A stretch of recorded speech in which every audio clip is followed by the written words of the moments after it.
Hey there, welcome back to Story Slices, where we slice through the best Reddit tales just for you. Let's dive right into the first story. The first one is the Tittle story, and it starts like this. I never thought I'd have to deal with an entitled neighbor trying to claim my private beach as his own. But that's exactly what happened when Dave moved in next door last summer. What started as a minor annoyance quickly escalated into a ridiculous confrontation that left me shaking my head in disbelief.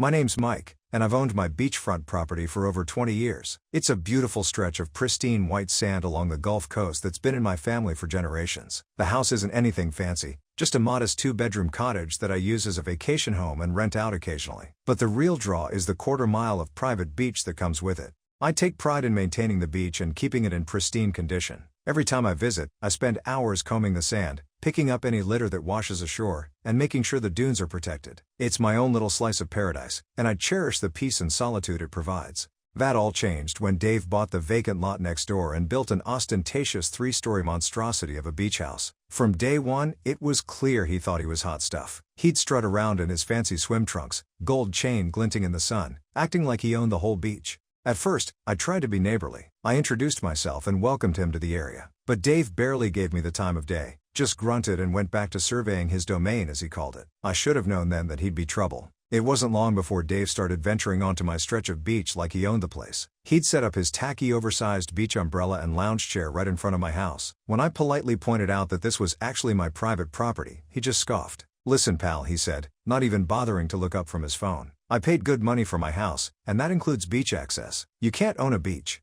I tried explaining that actually, yes, you very much can own a beach in this state. My property deed clearly shows the boundaries extend well past the high tide line. But Dave wasn't interested in facts or legal realities. "Whatever, man," he said with a dismissive wave. "It's all the same sand. Stop being so uptight and learn to share." For a while, I let it slide. Dave was obnoxious, but if he wanted to sit on my beach occasionally, I figured it wasn't worth making a big deal over. But then he started inviting friends over for loud parties that would spill onto my property. They'd leave beer cans and cigarette butts in the sand, blast music at all hours, and act like they owned the place. When I asked them to keep it down or clean up after themselves, I'd get eye rolls or muttered insults. Dave would just smirk and say, "Lighten up, Grandpa. The beach is for everyone."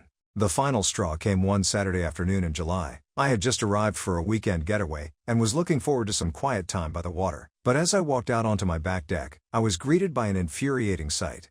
Dave had set up an enormous white party tent smack in the middle of my beach. There were at least 50 people milling around, drinking and blasting music. A volleyball net had been staked into my carefully maintained dunes. And is that? Yes, they had dug a giant pit and were roasting a whole pig on a spit. My blood boiling, I stormed down to confront Dave. He was holding court by the bar, regaling his friends with some no doubt embellished story. When he saw me approaching, he grinned and raised his beer. "Mike, my man," he called out. "Finally decided to join the party, huh? Grab a brew." "Dave," I said through gritted teeth, "what the hell do you think you're doing? This is my private property. You can't just set up a massive party here without permission." His grin faded, replaced by an annoyed scowl. "Oh, here we go again with this private property nonsense. Give it a rest already." "I'm serious, Dave. This has gone too far. You need to shut this down and get these people off my beach." "Now?" Dave's face turned red. He jabbed a finger at my chest. "Listen here, you miserable old coot. I've had just about enough of your whining. This beach belongs to everyone, and I'll use it however I damn well please. You don't like it? Tough crap?" I took a deep breath, trying to stay calm. "Dave, I've been more than patient with you, but this is trespassing, plain and simple. If you don't break up this party immediately, I'll have no choice but to call the police." That got a rise out of him. Dave's eyes bulged as he shouted, "Oh yeah? Go ahead and call the cops, you senile jackass. We'll see who they side with." He was clearly drunk and spoiling for a fight. I knew there was no reasoning with him in this state, so I simply turned and walked back to my house to make the call. As I dialed the non-emergency police number, I could hear Dave shouting to his guests, "Don't worry folks, party's still on? This killjoy thinks he owns the beach, but we'll show him." I explained the situation to the dispatcher, who said they'd send an officer out. About 20 minutes later, I saw a patrol car pull up out front. I went out to meet the officer, a fit younger guy named Rodriguez according to his nameplate. "Evening, sir," he said. "We got a call about a trespassing issue?" I nodded. "That's right, officer. I own this beachfront property, and my neighbor has set up a huge unauthorized party on my land. I've asked him to leave, but he's refusing." Officer Rodriguez glanced down the beach at the rowdy gathering. "I see. And you're certain this is your private property? A lot of folks don't realize the beach boundaries around here." "Yes, I'm absolutely certain," I assured him. "I've owned this land for over 20 years. My property line extends well past the high tide mark. I have the deed inside if you need to see it." He shook his head. That won't be necessary, sir. I'm familiar with the property lines in this area. If you say it's yours, I believe you. Let's go have a chat with your neighbor. We made our way down to the party. Dave saw us coming and swaggered over, a crap-eating grin on his face. Well, he slurred. If it isn't Mike the party pooper, and he brought a cop. I told you folks the fuzz would show up to hassle us. Officer Rodriguez stepped forward. Good evening, sir. I'm Officer Rodriguez. There seems to be some confusion about the property boundaries here. This gentleman says you're trespassing on his private beach. Is that correct? Dave scoffed. That's a load of bull. You can't own a beach. It belongs to everybody. Right, officer? Actually, sir, that's not correct, Rodriguez replied calmly. In this state, beachfront property owners do have rights extending past the high tide line. If this is indeed Mr. He glanced at me. Peterson, I supplied. If this is indeed Mr. Peterson's property, then you and your guests are trespassing. Dave's face fell. He clearly wasn't expecting the cop to side with me, but he rallied quickly. Now hold on just a minute, he blustered. I own the house next door. That means I have beach rights too. You can't tell me I'm not allowed to use the beach in front of my own home. Rodriguez shook his head. I'm afraid that's not how it works, sir. Your property line ends at your lot boundary. You don't automatically get rights to the neighboring beach just because you own adjacent land. Dave's face was turning an alarming shade of purple. This is ridiculous, he shouted. I paid $3 million for that house. Are you telling me I don't even get my own beach with it? What kind of scam is this? Sir, please calm down, Rodriguez said firmly. I understand you're upset, but the law is clear on this. Now, I'm going to have to ask you to break up this gathering and vacate Mr. Peterson's property. Like hell I will, Dave roared. He turned to his guests. Nobody's going anywhere? This is our beach, and we have every right to be here. Rodriguez sighed and unclipped his radio. Sir, if you continue to refuse, I'll have no choice but to call for backup and begin issuing citations for trespassing. I strongly suggest you comply and avoid making this situation worse for yourself. I could see the wheels turning in Dave's alcohol-soaked brain as he realized he was fighting a losing battle. His shoulders slumped in defeat. Fine, he muttered. This is total bullcrap, but whatever. Party's over, people. The fun police are here to shut us down. As his disappointed guests began packing up, Dave jabbed a finger in my face. This isn't over, Mike. I'm going to fight this all the way to the Supreme Court if I have to. You haven't heard the last of this. I just shook my head as he stumbled off towards his house. Officer Rodriguez turned to me with an apologetic smile. Sorry about all this, Mr. Peterson. Some folks just don't want to accept the rules. I'll stick around to make sure everyone clears out okay. Let me know if you have any more trouble with your neighbor. I thanked him profusely for his help. True to his word, Rodriguez stayed until the last stragglers had left and the beach was finally quiet again. I breathed a sigh of relief, hoping this would be the end of Dave's entitled behavior. But of course, it was only the beginning. Over the next few weeks, Dave seemed to be lying low. I saw him out on his deck a few times glaring daggers at me, but he stayed off my beach. I started to hope that maybe he'd finally gotten the message and would leave me alone. I should have known better. One Saturday morning, I was enjoying my coffee on the porch when I heard the roar of an engine. I looked up to see a massive bulldozer rumbling down the beach, with none other than Dave at the controls. He was wearing a ridiculous hard hat and safety vest, clearly playing dress-up as a construction worker. My jaw dropped as I watched him start plowing up the sand right at the edge of my property line. What on earth was he doing? I ran down to confront him. Dave, I shouted over the engine noise. What the hell do you think you're doing? He cut the engine and hopped down, a maniacal grin on his face. Why, I'm just doing a little landscaping, neighbor. Don't mind me. I gestured at the torn-up beach. This is insane, Dave. You can't just bulldoze the beach. Do you even have permits for this? He waved a handful of papers at me. As a matter of fact, I do. I've got approval to build a seawall to protect my property from erosion. It's all perfectly legal. I snatched the papers from him and scanned them quickly. To my horror, he wasn't lying. He did have permits for a seawall, but something wasn't adding up. Hold on, I said. This permit is for your property line. You're way over on my side. Dave's grin widened. Oh, am I? Gosh, I must have made a mistake with the surveying. Silly me. It was obvious what he was doing. He was trying to build his seawall as far onto my property as he could get away with, hoping I wouldn't notice or challenge him. Well, he had another think coming. This stops now, Dave, I said firmly. Get your bulldozer off my land immediately, or I'm calling the police. Again? Again? His smug expression faltered. Now, let's not be hasty. I'm sure we can work something out. How about I cut you in on the deal? I'll build the seawall, and you can use it too. Win-win. I just shook my head in disbelief. The only thing you're going to do is get that machine off my property. Now? Scowling, Dave climbed back into the bulldozer. But instead of leaving, he revved the engine and started pushing more sand around. I don't see your name on this beach, he shouted. You can't prove where the property line is. That tears it. I pulled out my phone and dialed Officer Rodriguez's direct number, which he'd given me after the party incident. While it rang, I started recording video of Dave's antics. Rodriguez arrived about 15 minutes later, by which point Dave had dug a sizable trench along what he claimed was the property line. When he saw the police car, he finally shut off the bulldozer and climbed down. "Back so soon, officer?" Dave called out with fake cheer. "What seems to be the problem this time?"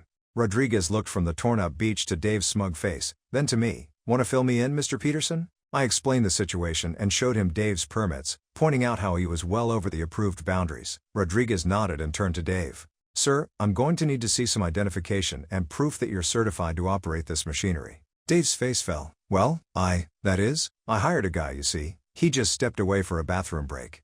"Uh-huh," Rodriguez said skeptically. "And this guy left you in control of heavy machinery without supervision? That's a serious safety violation." He turned back to me. "Mr. Peterson, do you want to press charges for trespassing and vandalism?" I considered it for a moment. Part of me wanted to see Dave hauled off in handcuffs, but that would likely just escalate things further. "Not at this time, officer," I said, "as long as he agrees to cease all construction activity and restore the beach to its original condition." Rodriguez nodded and faced Dave again. "You heard the man. I suggest you take this very generous offer, because if I have to come out here again, you'll be leaving in the back of my squad car. Are we clear?" Dave's face was a mix of rage and humiliation. "Crystal?" he spat. "Good," said Rodriguez. "Now get this equipment off the beach immediately. I'll be back to check later today, and I better see some progress on fixing this mess." As Dave started up the bulldozer to leave, Rodriguez pulled me aside. "Listen, Mr. Peterson, this guy is clearly not going to let this go. I strongly recommend you get your property line officially surveyed and marked. It'll make it a lot easier to enforce if he tries something like this again." I thanked him for the advice, feeling a mix of relief and dread. The immediate crisis was averted, but I had a sinking feeling this was far from over. Over the next few days, Dave had a work crew out restoring the beach. They did a decent job, all things considered, though it would take nature some time to fully heal the scars. Taking Rodriguez's advice, I hired a surveyor to mark my property boundaries. They placed small metal markers at key points and provided me with an official map. I also invested in some security cameras to keep an eye on things when I wasn't there. For a few weeks, things were quiet. Dave stayed on his side of the line, though I'd often see him glowering at me from his deck. I started to hope that maybe he'd finally accepted reality and would leave me alone. Then came the letter from his lawyer. It was a verbose, jargon-filled document, but the gist was clear. Dave was challenging my ownership of the beach. He claimed that his deed gave him rights to the waterfront, and that my property line should end at the vegetation line, not out in the sand. I knew it was nonsense, but I couldn't just ignore it. I took the letter to my own lawyer, a no-nonsense woman named Sandra who'd helped me with various property issues over the years. Sandra read through the letter, occasionally snorting or rolling her eyes. When she finished, she looked up at me with a wry smile. "Well, Mike, the good news is this lawsuit is dead in the water. Your neighbor doesn't have a legal leg to stand on. The bad news is, he's rich enough to make this a major headache for you." I sighed. "What do you recommend?" "We fight it, of course," she said firmly. "I'll draft a response dismantling every one of their bogus claims. I'd also recommend we file a countersuit for harassment and legal fees. Hit him in the wallet, that's clearly what he cares about most." And so began a tedious legal battle. Dave's lawyer filed motion after motion, each more ridiculous than the last. They tried arguing adverse possession, claiming Dave had been using the beach long enough to establish ownership. He'd lived there less than a year. They claimed riparian rights extended to the entire beach. At one point, they even tried to argue that since sand shifts, there could be no fixed property line on a beach. Sandra shut them down at every turn, but it was costly and time-consuming. I had to provide decades of documentation, sit for depositions, and endure Dave's smug grin every time I saw him.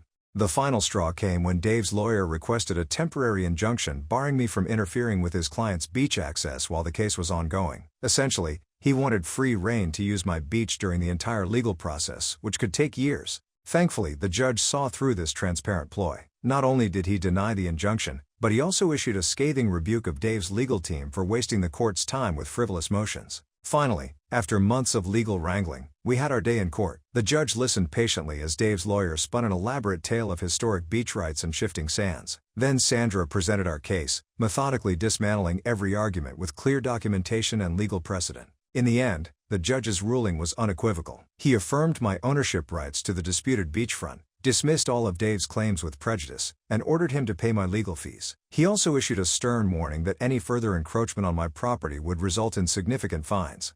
As we left the courthouse, I saw Dave huddled with his lawyer, his face red with anger. He caught my eye and mouthed, "This isn't over." I just shook my head and walked away. I'd won the legal battle, but I had a feeling the war was far from over. Sure enough, Dave's defeat in court only seemed to fuel his obsession. He began a campaign of petty annoyances, clearly designed to make my beach time as unpleasant as possible. He'd crank up his outdoor speakers, blasting awful music at all hours. He bought jet skis and would race them back and forth in front of my property, creating constant noise and wake. He even started feeding the seagulls, leading to massive flocks descending on the beach and leaving droppings everywhere. I did my best to ignore his childish antics, but it was wearing on me. The beach that had once been my peaceful retreat was now a source of constant stress. I found myself using it less and less, which I'm sure was Dave's goal all along. The situation came to a head one sweltering August afternoon. I had some family visiting, my sister, her husband, and their 2 young kids. We were enjoying a rare peaceful day on the beach when I heard the now familiar roar of Dave's jet skis. He came tearing across the water, deliberately creating massive waves that swamped the kids' sandcastle. As he raced by, he shouted something I couldn't quite make out, but the malicious grin on his face said it all. My brother-in-law stood up, furious. "Hey jackass," he yelled, "watch where you're going." Dave swung his jet ski around and idled closer to shore. "What's that? I couldn't hear you over how much fun I'm having on my beach." I put a restraining hand on my brother-in-law's arm. "Don't engage," I muttered. "It's what he wants." But Dave wasn't done. He gunned the engine, sending up a spray of water that soaked us all. My niece started crying, and I saw red. "That's it," I growled, pulling out my phone. "I've had enough of this crap." I dialed Rodriguez's number, silently thanking him for giving me his direct line. When he picked up, I quickly explained the situation. "Hang tight," he said. "I'll be there in 10 minutes. Dave must have sensed that he'd pushed too far, because he quickly zipped back to his own property. By the time Rodriguez arrived, he was innocently puttering around on his dock, pretending nothing had happened. I filled Rodriguez in on Dave's constant harassment. To my surprise, he nodded knowingly. "We've had other complaints about him," he said. "Noise violations, reckless boating, you name it. Sounds like he's becoming a real menace to the neighborhood." He thought for a moment, then smiled. "You know, there's a city ordinance about operating motor vehicles on the beach without a permit. That includes things like jet skis launching from private property." My eyes widened as I caught his meaning. You mean? Rodriguez nodded. "If he doesn't have the proper permits, and I'm betting he doesn't, we could impound those jet skis, plus fine him for each infraction." He headed over to Dave's property to investigate. I couldn't hear the conversation, but I could see Dave's face getting redder and redder as Rodriguez spoke. Finally, he threw up his hands and stormed inside. Rodriguez returned, looking satisfied. "Just as I thought, no permits. I've given him an official warning and let him know that next time the jet skis get impounded." I also reminded him about our noise ordinances and the laws against harassing wildlife, like, say, feeding seagulls to create a nuisance. I could have hugged him. "Thank you, Officer Rodriguez. I can't tell you how much I appreciate this." He smiled. "Just doing my job, Mr. Peterson. Oh, and one more thing. There's a community meeting next week about updating some of our local ordinances. Given your experiences, I think your input could be valuable. Here's the info, if you're interested." As Rodriguez drove away, I felt a weight lift off my shoulders. For the first time in months, I felt like I had some real recourse against Dave's entitled behavior. Over the next few weeks, things changed dramatically. Dave's jet skis disappeared, presumably sold or stored elsewhere. The music from his house became noticeably quieter. He still glared at me whenever we saw each other, but he kept his distance. I attended the community meeting Rodriguez had told me about. To my surprise, I wasn't the only one with Dave's stories. Several neighbors shared similar experiences of entitlement and harassment. Together, we helped shape new ordinances to protect beach access, while strengthening penalties for those who abuse the rules. As summer turned to fall, I finally felt like I could relax on my beach again. Dave was still there, of course, but his campaign of harassment seemed to have fizzled out. Whether it was the threat of fines, the united front of the community, or just the realization that he couldn't bully his way to ownership, something had finally gotten through to him. One crisp October morning, I was out for my usual walk along the water when I spotted Dave on his deck. To my shock, he actually waved at me. It wasn't exactly friendly, but it wasn't openly hostile either. Baby steps, I supposed? As I reflected on the events of the past few months, I realized that standing up to entitlement isn't just about protecting your own rights. It's about preserving the peace and enjoyment of an entire community. Dave's behavior had affected more than just me, and by taking a stand, I'd helped make things better for everyone. The beach was quiet now, the only sounds the gentle lapping of waves and crying of gulls. This was why I'd fallen in love with this place all those years ago. And thanks to a little perseverance, a lot of help from Officer Rodriguez, and the support of my community, it was mine to enjoy once again. As I turned to head back home, I saw a pair of dolphins playing in the distance. I smiled, breathing in the salty air. Let Dave keep his ostentatious house and his entitled attitude. I had everything I needed right here, on my own little slice of paradise. Are you hungry for more slices of stories? Don't forget to subscribe and hit the bell to never miss out on any videos. See you tomorrow at Story Slices.